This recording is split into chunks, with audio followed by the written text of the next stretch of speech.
Please welcome nationally syndicated radio host and New York Times best-selling author, Dave Ramsey.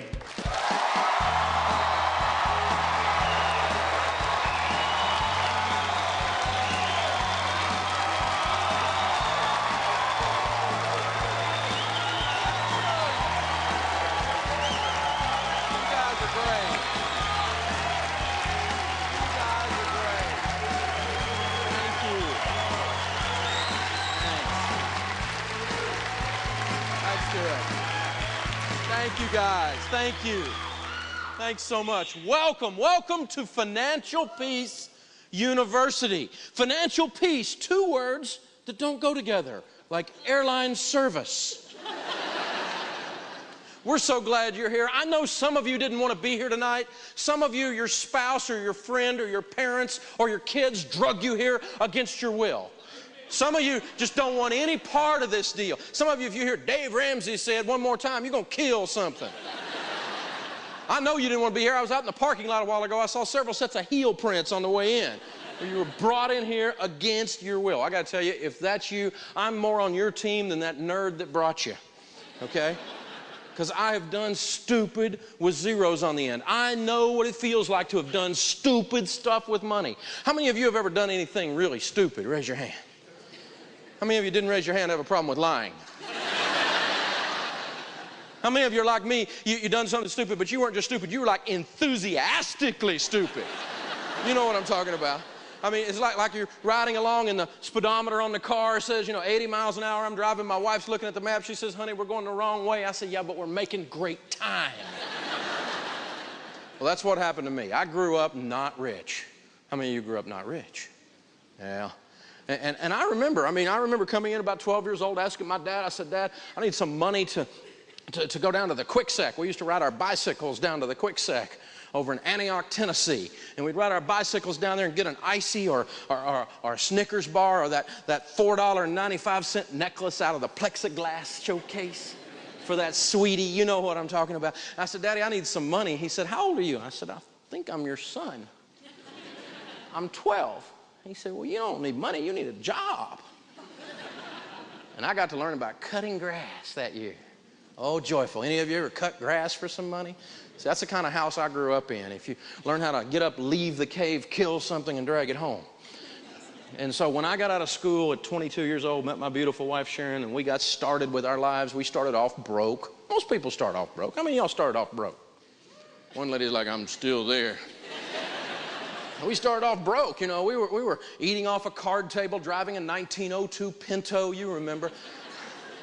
We ain't got money, honey, but we got love. It's a good thing, too, because we ain't got no money. And I started buying and selling real estate, and I got rich, at least by a kid from Antioch, Tennessee standards.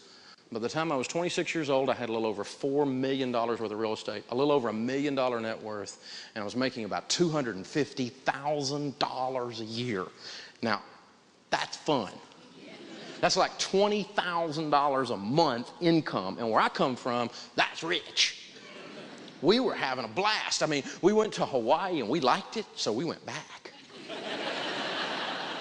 I went and got me one of those cars. You got that car you've dreamed about that if you ever got some money, I'd get that car. For me, it was a Jaguar. I needed a Jaguar. I went and got me a Jaguar, and man, within 90 days, I was a Jaguar.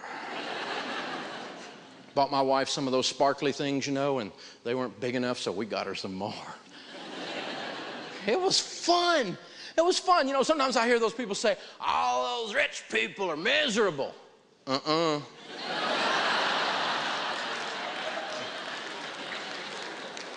Now, I'm not shallow enough theologically or philosophically to tell you that money's going to make you happy. It won't make you happy. But like my friend Zig Ziglar says, he says that you can't afford the Tylenol if you got a headache and you got a little bit of money. It gives you the wiggle room in life to make some choices, and that's what we're going to do spending our time together. We're going to learn about making some of those choices. And it's about kind of finding our way and knowing, how truth really works. 98% truth doesn't work, does it? 98% truth is a what? It's a lie. Because you see, something either is the truth or by definition, it isn't the truth.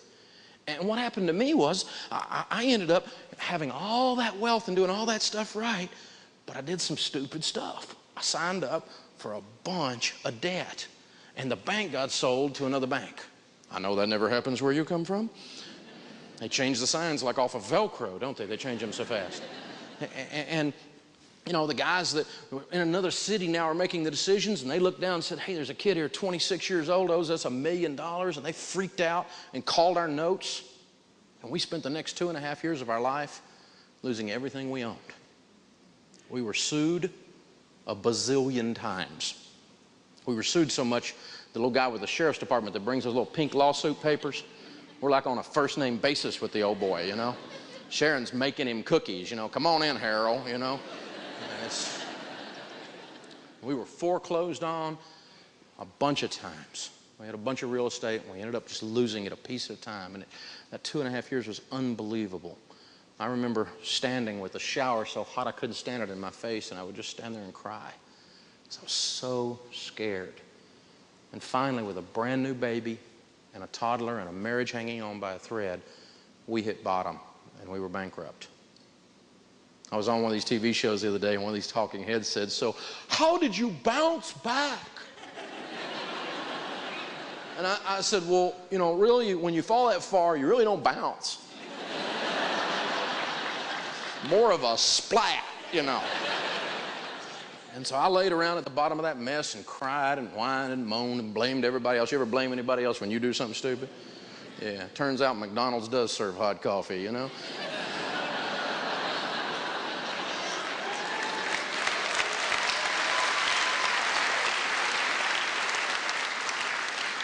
It's all my fault. Like my dad used to say, you shot it, Tarzan, you eat it. So there I sat at the bottom of that mess.